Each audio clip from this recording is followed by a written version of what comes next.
He was all excited, and he said, I can become, his staff advisor was saying, you can become the next president if you help Alan bring bin Laden back. We discussed that we were going to give him a share of the rewards for justice money, which is $50 million. He was all excited, but then he said twice, he said, I cannot ask permission from Leon Panetta to work with you to get bin Laden out of Iran, but I can ask my good friend Leon Panetta if he has any objections. You're still there, sir? Yeah, I'm here. Yeah.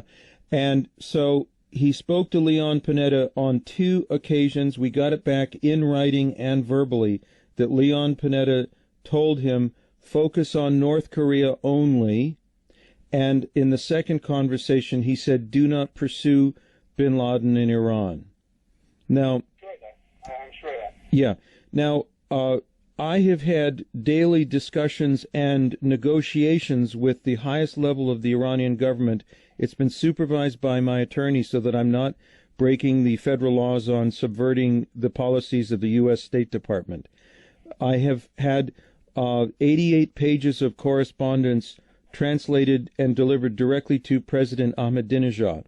In this correspondence, I am analyzing and discussing 6 scenarios for bin Laden's transfer to U.S. custody.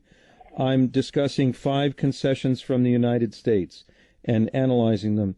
We have proof that Ahmadinejad has received the material. There is one man at the United Nations who's been designated in the Iranian mission to the UN to deal with me exclusively. I'm putting together a bipartisan coalition to go to Iran to discuss bin Laden's transfer to the United States.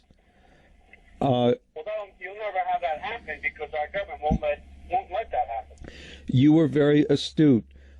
Yesterday I had a conference call with Senator Susan Collins' people, and it included Brandon Milhorn, who's on the Senate Homeland Security and Government Affairs Committee, also Robert Strayer and Molly Wilkinson. My request to Collins is that we get Collins and Lieberman and you to accompany us to the Oval Office to tell the president that this is a ticking time bomb, and if they will not, that he's got to designate you and Susan Collins and Lieberman to negotiate with Iran. And if he will not do so, we will go public about this in a way, because we've now determined, without any doubt, I've got the proof, that Hillary Clinton's fingerprints are all over this policy. She has actually inherited the policy from the Bush administration and enlarged the... Hillary Clinton. Oh, Hillary, yeah. There were 3... What's that? I'm going to the airport now to pick up Brian Ettinger, who's one of my partners. Brian is Joe Biden's closest friend, was his first staff director. Wait till I pick him up. I would ask you to call me back. Let me have a conference call with Brian in the car with you. I'm in my car, just myself. And I'll have Brian, he just called me, which means he landed. So I'll have him in the car in 15 minutes. You want me to call you in 15 minutes, sir? Call this number back and you'll be with myself and Brian Ettinger. Okay. Ettinger is Biden's closest friend. He meets with Biden monthly. He was his first legislative director, and he's an attorney. More importantly, Brian is the unpaid chairman of the interagency organized crime task force for the U.S., which he does for Biden, which means he works with all of our agencies. And Biden sends him on secret missions, the most recent of which was to Pakistan, without the State Department involved. Now, you can't mention that while I have Brian on the phone, but I'm telling you that to give you an idea of who he is. Yes, sir. So call me back, and he just called, so he's probably getting off the plane now. Give me 15 minutes and then call back. Very good. I will call you in 15 minutes, and also, sir, privately between us, if we can work out a cooperative agreement, I will share a significant percentage of the rewards for justice. I've always said that. And, Alan, let me say this. You told my daughter it was about money. It's really never been about money. I had my daughter's house invaded by the FBI. You've never had that done. They did that to my daughter that you talked to 2 weeks before my election, and they never talked to her. And that intimidation and that threat, I know they've talked to you, but you've never had that done publicly. That was done to me. Yes. My book will be out this year, which is being written by a U.S. attorney, Yes. 23, who is Brian Ettinger's best friend, because he wants to bring out the truth, which is going to rock this country to its roots. So that's been my concern all along. The 5-year statute on being able to do anything against me ends this year. I'm a big supporter of you, sir, and I never wanted to offend anybody, and forgive me for calling your daughter. No, I thought you talked to her, but, you told her that it was about money. My daughter's house was raided by the FBI 2 weeks before. That's what it's about. I see. It's about me not wanting my family abused. I understand, yeah. They never talked to her. Yeah. They raided her to create an incident to get me out of office. Yes. Partly because I was dealing with you. I don't know. Well, I know the CIA set me up because I know the names of the people in the agency from other friends. So it's not, obviously I can't work for free, but it's more about my stability and my security and my family's security. But let me have this call with Brian. yes. It's now 11:35 Eastern Time. Yes. Call me back at 11:50, and I'll have him in the car. I will call you at 11:50. Thanks, Alan. Yes, sir. Yeah. Curt, it's Alan Parr0t. I'm going to put you on the phone with myself and Brian Ettinger. I told you who Brian is. He's a good friend and a trusted partner of mine. He has access. He doesn't get paid.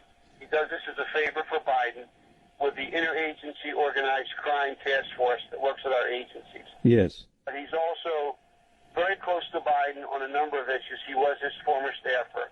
I Excellent. trust him with my life, and we're business partners. So I'm going to have you. I've told him about you. You don't have to go through all the background about who you are. Okay. But I want you to tell him the most recent situation, and then Brian and I are going to talk about it because we're going up to New York together. So we'd like to put you on speakerphone now and introduce you. Yes.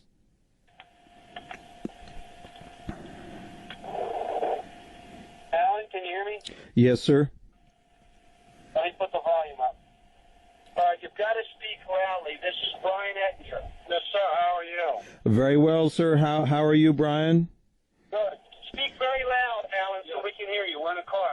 Curt told me about, I guess, the latest incident was with Governor Richardson, and he went through your background and who you are and the people that you previously contacted, and he indicated that you were going to try to get Susan Collins and Lieberman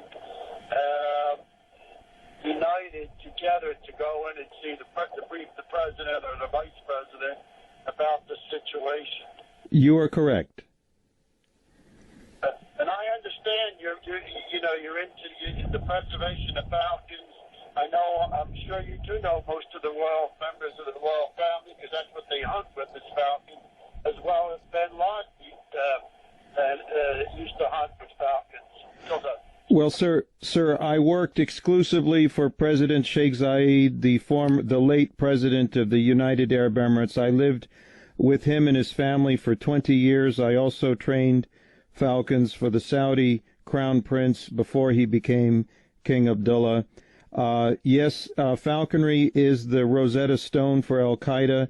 I met Victor Boot in Sheikh Zayed's falconry camps, and recently, between November 2004 and up until recently, my team members have met Osama bin Laden 6 times inside Iran. We have repeatedly notified the U.S. government and only received, first we were ignored, then we were obstructed, and then we were threatened. That doesn't surprise me. There's a friend of mine who's an international hunter, and he hunts with falcons with the royal family of the UAE, and his name is Saeed Khan Karacha. Yes. I don't know if you know Saeed, but he takes them in the Himalayas to go this mountain goat. They go hunting with the royal family there. Yes. And he told me about a year ago that because he has a house also in Quetta, he told me that he knew recently that bin Laden was in northern Iran, and that he's an American citizen, and told people at the embassy, and they ignored him like the plague. I haven't told you this, but on my most recent trip to Kuwait, I was with my two closest friends there, Sheikh Mohammed, who's the foreign minister, deputy prime minister, and former U.S. ambassador, and Sheikh Saud, who was the ambassador during Desert Storm. Yes. And it was George Bush, the father's closest friend in the Middle East. Yes. And he's a very close friend of mine, and we were having a private dinner with his son Noah, who's another really close friend of mine. And we got to talking about bin Laden. I said, Sheikh Saud, where do you think he is? He said, oh, Curt. He said, there's no doubt, he's in Iran. Yeah, I just told Curt, I said, no, the better way of doing it, if Susan Collins and Lieberman are on board, I wouldn't go see Obama, I'd go see Biden. And Brian can arrange that. Brian can arrange that directly, Alan. Here is the problem, sir. We have identified with documentation 3 mechanisms used by the Bush administration to covertly engineer bin Laden's house arrest inside Iran. We have identified 2 mechanisms used by this administration to continue the legacy. And Hillary Clinton's fingerprints are all over this, and Leon Panetta's fingerprints are all over this. We will have tremendous opposition. But yeah, because I told Curt today, I said he is being protected by us. We don't really want to get him. We want him under the radar screen because he basically made a deal that he's not going to hit us here in the U.S. Well,